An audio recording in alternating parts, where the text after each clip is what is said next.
Ladies and gentlemen, Matt Johnson, Boris Blank. So Boris, lovely to see you again. We've not seen each other for quite a few years. I remember you had some hair, Yeah. like long hair even. So Very long blonde hair. Exactly, yeah. So it must be like 20 years? It's got to be, yeah, 20 years. Now, the first time I'd heard of Yello, which would have been probably around about 1980. At that time, I thought Yello was a San Francisco band because I was very interested in the residents. In fact, I was trying to get signed by Ralph Records. I used to send them demos and they used to send me feedback. And so I was quite interested in the San Francisco music scene at that time, bands like Tuxedo Moon, Chrome, of course the Residents, and of course Yello. You released Solid Pleasure was your first release, and it was on Ralph Records. So yeah, that's right. So we are like 1 year ahead of you because I had the same affinity to bands like Chrome, as you mentioned, and the Residents. So we decide like 78. Traveling to San Francisco and meet the guys personally, call them just because we get the address on the backside of the sleeve of, I can't remember the name of the album anymore, and they just say, yeah, please welcome on a Sunday afternoon to the studio of Ralph Records, I mean to the Residents' personal studio. Later on we of course find out that the people we met are members of the Residents. So they didn't let on at the time, I suppose. Yeah, exactly. Yeah. So they play first their music, and then we say, yeah, you know, we come from Switzerland, and say, oh, Sweden, right?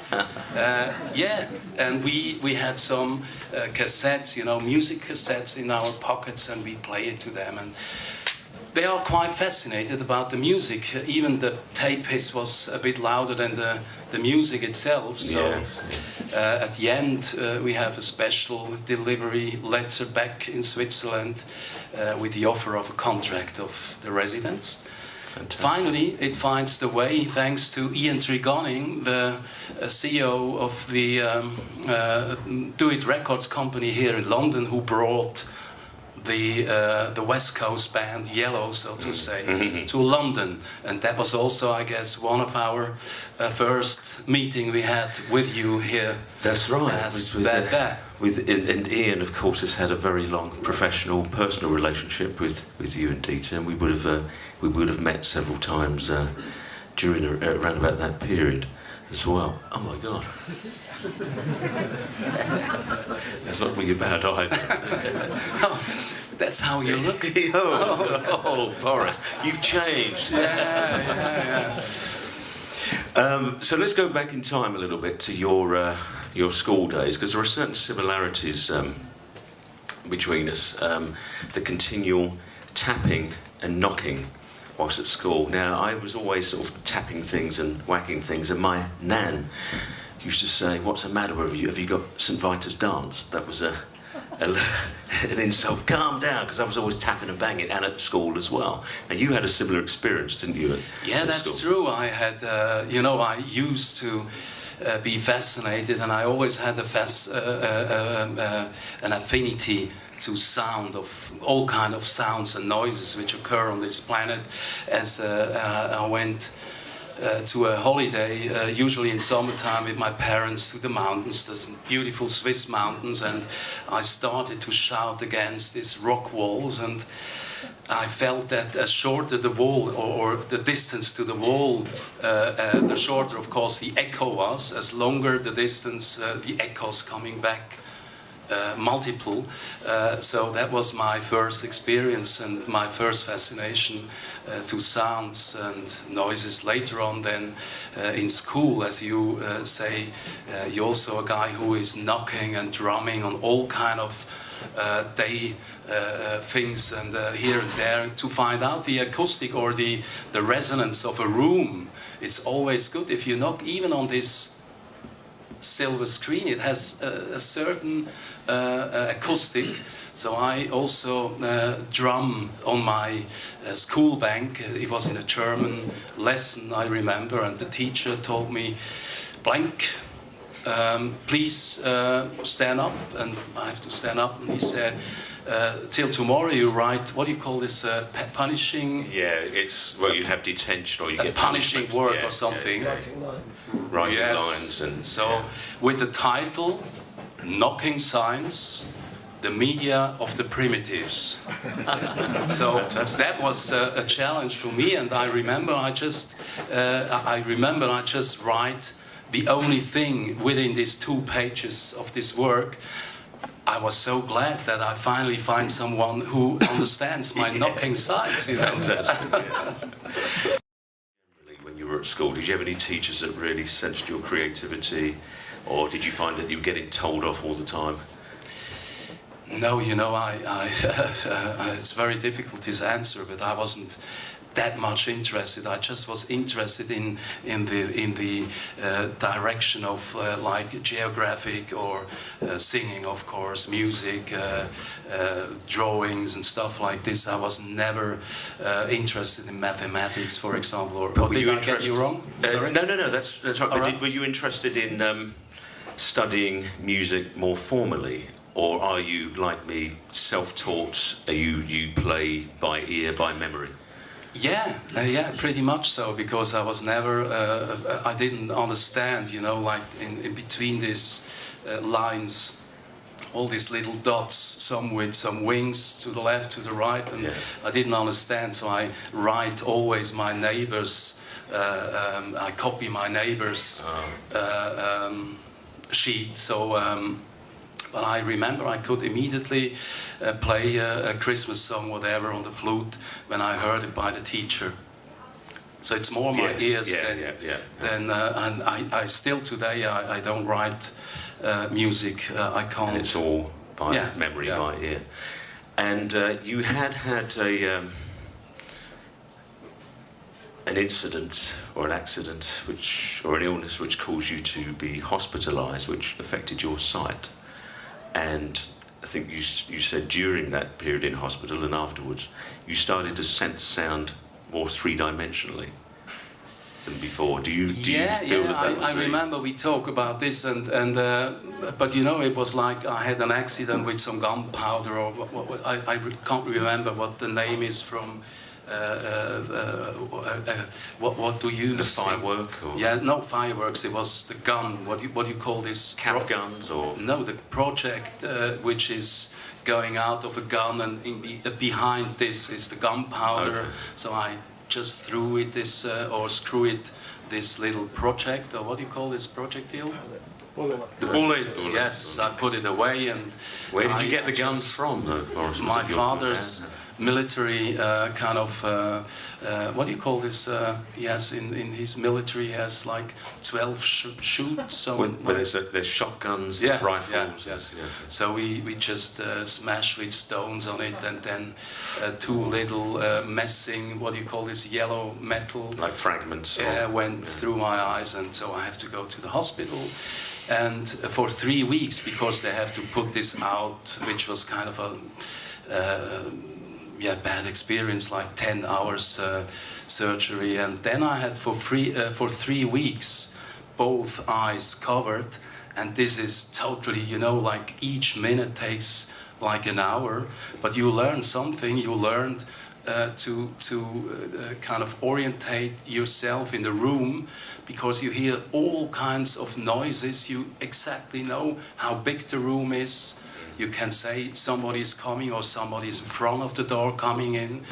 And this kind of learns me a lot of see through your eyes, or hear with closed eyes, because everything you feel and you smell is more important than when you walk around with open eyes. And talking about smell, you've also spoken about associating sounds with different smells, like a synesthesia sort of quality. That have you experienced that since you were a little boy? So you would hear a sound and then you would give it a particular smell, or is it vice versa? If you have if you smell something, then you can imagine a sound that would go with it. Yeah, of course, there are some particular sounds they smell, of course, and some. Give us some examples of. Apart from that. No, I think it's not only the smell. Of course, certain smells, taste, whatever, remembers me immediately to a time when I was young, for example, or a certain picture, of course, immediately evokes some smells or some kind of atmosphere, some temperature, a picture in the Tuscany with all these green flowers or whatever, or blue flowers. It has a certain emotion which immediately comes up. So, and I think it's, for me, more important to transport within the music some, how should I say, some temperatures, some emotions, some picture worlds with music. What were some of your influences around this time? Obviously, there was the technical equipment, but what did you start to listen to as you grew through you mentioned the Beatles, but as you grew through your teenage years and into early adulthood, what would you consider the biggest influences? This is very hard because I can't remember. Of course, there were the Rolling Stones, Painted Black was a song which still sticks in my head. There are lots of kind of psychedelic pieces of music, and also what fascinated me very early already was kind of electronic instruments in the music, like the Pink Floyd uses some synthesizers, some mellotrons, early kind of electronics, and yeah, that made me kind of make my own music. And what's very important, what's for me like a key experience was like the English band, The Normal, Warm Leather. Oh, Daniel Miller, yes. TBOD, yeah, that fantastic. was for me definitely an initial spark to start doing electronic music myself. And then another one, Herbie Hancock's Sextant, you know, this record, I just wonder what he's playing with, and that I find out, of course, of the list of his environments was an ARP Odyssey. Yeah. So I have to go to the bank, take my credit and buy an ARP Odyssey. Yeah, it's interesting you mentioned that, because I was going to ask you about the most influential pieces of equipment throughout your career. You mentioned the Revox A77, that also played quite a big part in my career, but you mentioned the ARP Odyssey. I would also mention the Fairlight, of course, sampling synthesizer, which that's a machine that you rung. This is a whole story behind this Fairlight, you know. Before the Fairlight sampling generation, you have to you find your own way to sampling and to work out some, how should I say, some ideas to make some step sequences, like cuttings on tapes, you know, this 1/4-inch analog tape, recording lots of different sounds and cut them into slices, each of these slices in the same length, and put them together, of course, in a different running order, and play it back, a huge loop back over these tone heads. And what it happens is always you're surprised because you don't know what's coming out. But what it was, you have a kind of a rhythm structure which you can hear, and then you play on this loop to add on this loop bongos, percussion, you know, like shakers, whatever, until you have some bloody fingers, and then play it back again and make a whole song. That was also one of the first tracks which I worked out for Yello at the time. And then I heard from this fantastic machine where you can sample at the time. I think it was only a second or not even a second. It was about 1978, wasn't it? When That was later. That was like 82 or 81. Was it? Because I thought the very first... It was earlier, but we couldn't afford. No, with the price of a house, wasn't it? Yeah, and it was very expensive, so we have to go. That was my first visit at the office of Dieter's father, which was a banker. So I have to be... Dieter says, this is Boris, my new partner in music, and then I have to explain, you know, I'm very solid, I'm not taking drugs, and we would like to... Did you have to have a drug test as well? yeah. So we have to take a credit, because this was a hell of a lot of work, money to buy such a Fairlight, but at the end, at least I don't have blisters and bloody fingers anymore. But do you miss... Do you ever use analog equipment these days, or have you switched over purely to software? Today? These days, as you're working, do you still have analog equipment in your studio, or do you pretty much work within the... I still, of course, have my ARP Odyssey. You do? Absolutely. This is one of my heart pieces, and I wouldn't give it away. There are some other machines, like very first old rhythm boxes, you know, like little, not even Roland. This was kind of in the 50s coming out, whatever.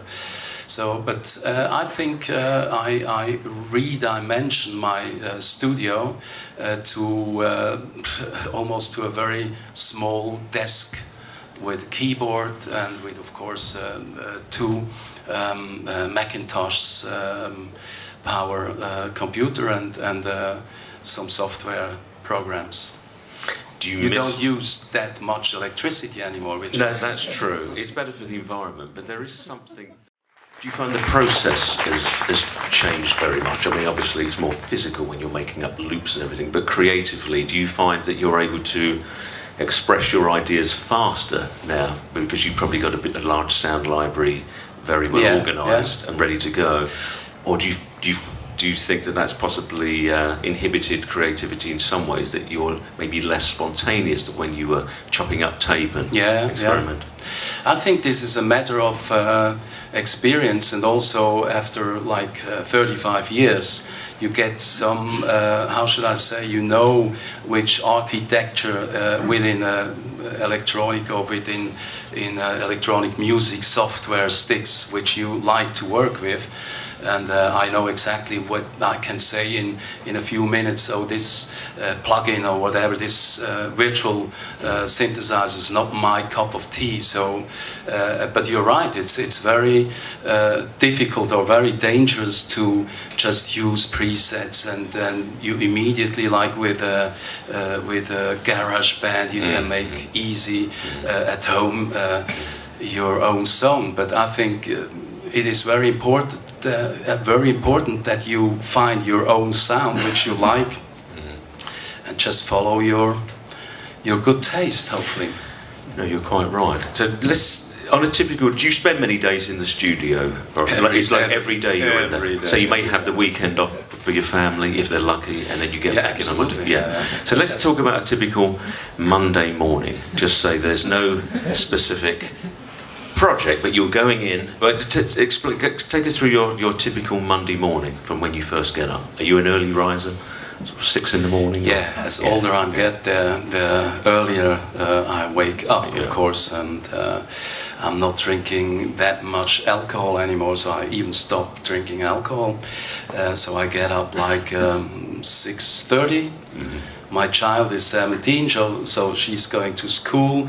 It looks very bad if the daddy still is hanging in bed and said, bye, yeah, see you tonight, you know. And then I have my tea, my croissant, and left the house and go to the studio and just start working there. And if you have, say you switch all the equipment off, if there's just a blank canvas, or we'll say a blank computer screen, what is the process of creating a new piece of music? This depends. Sometimes I, of course, have an idea of a certain rhythm, tempo, of course, start with a bass line, a basic track, and then I usually, or unusually, I'm working like a painter more than a musician, start mixing up some colors, which in my case are some folders which are full of fragments or patterns which I prepare years, days, weeks before, and all these folders has a name, and I have a very good, so to say, photographic memory, yes. which I know exactly in which folder, which kind of a mood, which kind of an up-tempo rhythm, fragments or even a sound sticks, like a squirrel hiding or digging their nuts for winter. I just dig them out and say, oh wow, this is exactly, and if it doesn't work, I go to the next one. So I have hundreds, thousands of folders and so and you're sounds very well around. organized in your virtual world. And then I, when the basic, this is very important, when if the basic track is existing and takes some form and a kind of a structure, then I start add some, like a patchwork, here this color, here this, and at the end sometimes it surprises myself what's coming up. And at the end I have kind of a whole soundscape or a sound picture. And are you quite a fast worker, would you say? I wouldn't say I'm a fast worker, you know, like the first step creating a track of music from scratch, this is always kind of a magic thing, as you would say, magic thing. And you know, when a track is kind of has its form and has its kind of almost finished structure, then the real hard work starts, because this takes time, and this is not the work which I like to do most, because this takes time to kind of separate all these frequencies. So you're talking about the mixing stage? The mixing really? stage, you know, because I'm a freak in kind of, or a perfectionist, to have a real transparency in sound. I think it's worth that you can step into as a listener, that you can step into this dimension, not getting just a wall of sounds, and after a few minutes your nerve costume is anyhow overheated, whatever. So I think it's very important that people can step into my music. And you engineer it, you engineer the mixing yourself, or do you ever bring in other engineers? No, I do this all myself. So you do it all yourself? Yeah. And so that's the period that really takes the time, would you Absolutely, say? And it's the thing you enjoy least, the mixing? Yeah, but this is really, as I say, this is the point of a working process, which is kind of, it's like when you do, if you pay your taxes at the end of the year, you have to go to your, and bring all the figures, and this is nothing really that much of fantasy. And kind of. Do you find it easy to let a track go, to stop at the right point? Do you know when it's finished, or do you sometimes carry on overworking and then lose your way on it because of the perfectionism? I learned a lot in the last 35 years in this case, because at the beginning people say, you know, this is like your music I like a lot, Boris, but it's almost like a Christmas tree. You have there a little bit, here some lamps, some bells here, and then this angel whatever dust around the Christmas tree. It's overloaded. And of course, it was a good thing, because today I can recycle all this stuff, taking out these bells, this, what do you call this, Christmas balls, this Christmas, whatever, taking out and recycle this, and this is kind of a big treasure for me, going back and recycle all those old sounds. Going back, let's just talk about the Electrified box set. You obviously went back in time, finding old cassettes, analog tapes, quarter-inch tapes, probably early digital formats, which is very hard to often. I mean, that's the thing. Ironically, it's analog is more future-proof than digital. Really, we're finding out. But did you have many problems in terms of locating all of the material you wanted, and was it all in good condition, or did you find some of the tape suffered from, you know, deterioration, sticky shed syndrome and things like that? Yeah, you know, the whole project starts with the initiator, which calls Ian Trigoning, which Ian, is stand next up. here in front of the stage.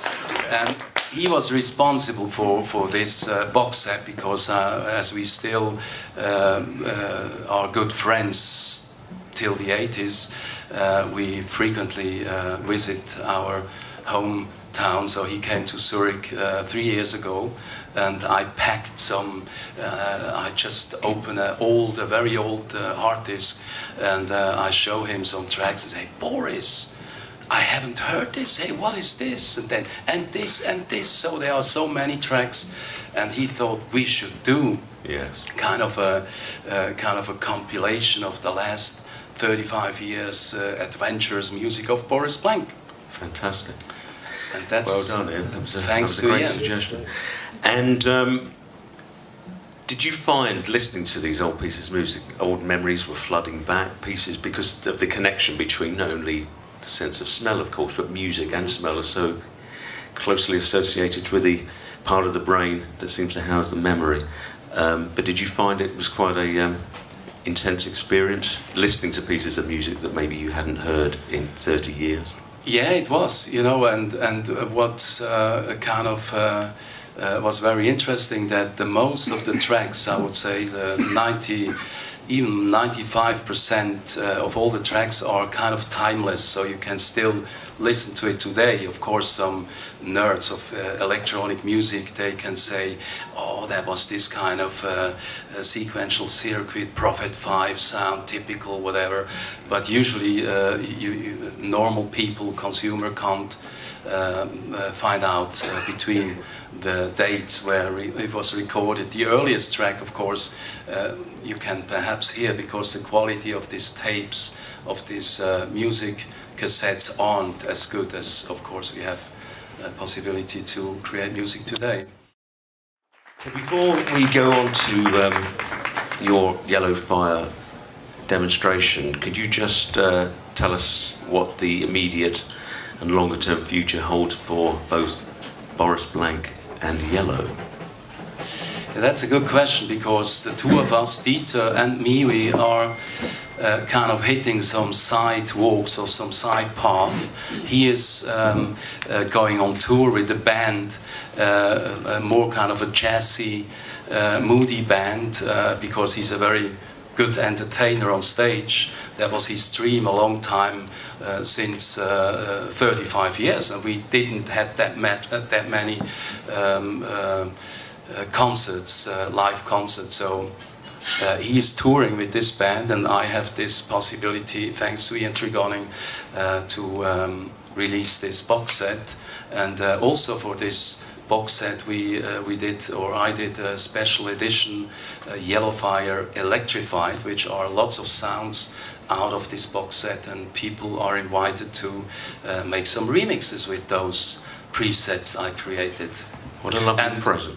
One more thing, the path, the side path of our solo projects ends this year, and coming together next year, you know, like on the main street, back to Yello again, because we already work on a new album which is almost finished, and it will be much more song orientated, of course, than the X. And would you consider doing any live performances? Not really, because I always think it looks very strange if two guys, like, of course, Pet Shop Boys, like lots of other boys, staying on stage, and you can't see any instruments. And you see, perhaps if I would be on stage, you can see some synthesizers here, and some media, some computers here, and at the end you just see my hairstyle sometimes shaking like this, or it looks like a jumbo pilot landing a machine, and nobody is interested to see this guy doing knobs like this, and at the end Dieter would have a good job because he has a microphone. Yes, he would enjoy himself. Well, you could wear some tight leather trousers, so you look more like the Pet Shop Boys.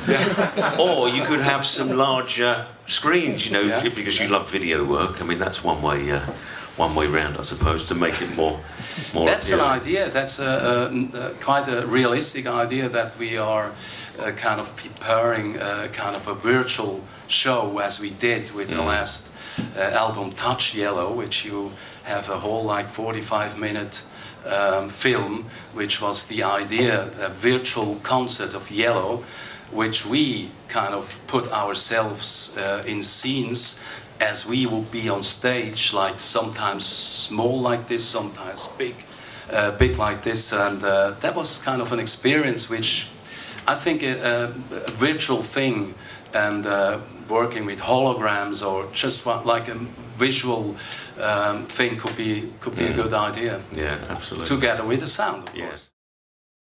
Time-wise, we're now going to allow you to have a play around on Yello Fire to give a good demonstration. Yeah. And I think afterwards then there's going to be a Q&A, so if anybody's got any questions. Matt, I might need your help, because if I hold this, because we can't show this, I'm sorry, my microphone technique, you can see, he's a singer, I'm not a singer. He used to really work with a microphone, and he knows exactly the technique. Can you assist me, please? What do you want me to do? Hold your microphone? Yeah, two microphones. No. Stereo. Yeah, this is the app. Do you want me to hold exactly? Yes. Here. So that's the app. You don't see it clearly. I can show you each, because that's yeah. 1, 2, 1, 2. Do bow bow. All right. So this is the app, and you have the possibility to have a record page, which is the sampling page. You see 8 color. Each color means you have a slice. I can show you later where you can put on the transient of each waveform. So I use my mouth to make, or my voice to make some noises. And for this I record like do, be, di, bow, di, oh. And now oh. And now, what Matt Johnson would say, we go to this page, to the edit page, where the real magic happens, right? So here you can create your own songs. You have the possibility to kind of add pattern to pattern, but first you have to create a pattern. And a pattern is kind of like 16 steps, as I say before. Now we do this like chronologically.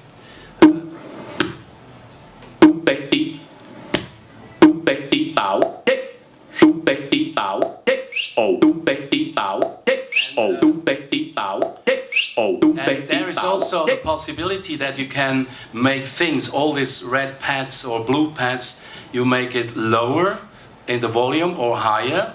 And of course you have also the possibility to tune, pitch all these single steps, of course.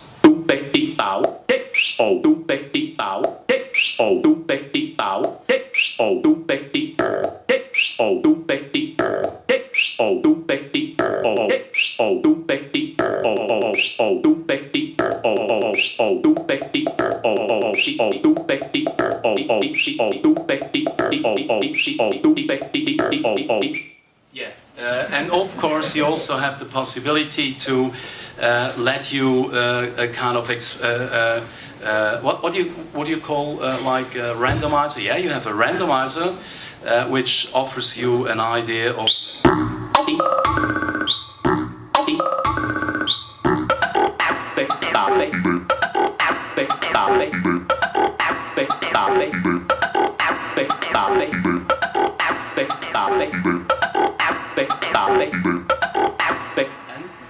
Of course, I have some preset sounds which I pre-prepared before, of course, and then it will sound like this.